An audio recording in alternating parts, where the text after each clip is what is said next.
இப்போ வந்து ஒரு 15 நாளாக தொடர்ந்து மழை பெய்து கொண்டு இருந்தது. வளமையாக கடிக்கிற 5 நுழம்பை விட ஒரு நாளைக்கு 100 நுழம்பு கடிக்குது எல்லாருக்கும்.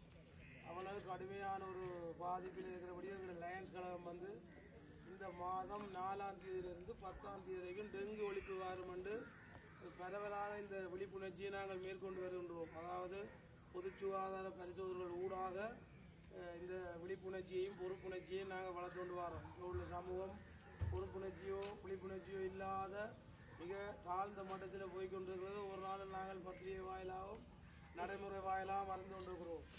அப்போ அது சம்பந்தமான விழிப்புணர்வை ஒவ்வொரு பாடசாலைகளிலும் துண்டு பிரசங்கள் மூலம் நமது பொறுப்புணர்வு மூலம், அதை விட மிக முக்கியமாக பாடசாலை ஆசிரியர்கள் அதிபர்களுக்கு மிக தாழ்மையான ஒரு வேண்டுகோள்.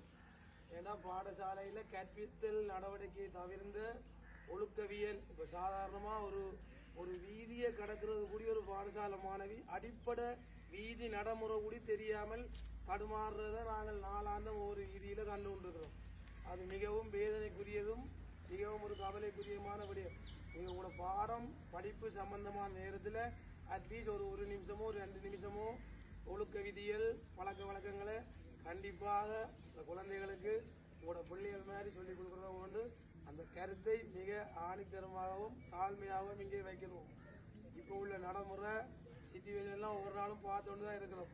என்ன நடக்குது, பள்ளிக்கூட பிள்ளைகள் அப்பா அம்மா கீழ்படுகிறேன்னு ஒரு போக்குகள், இந்த இப்போ உள்ள சீரழிவு என்ன உலகத்தின் வளர்ச்சி, அந்த வளர்ச்சியில் போகிற போக்குகளில் ஆசிரியர்களுக்கு மிகப்பெரிய பங்கு இருக்கிறது.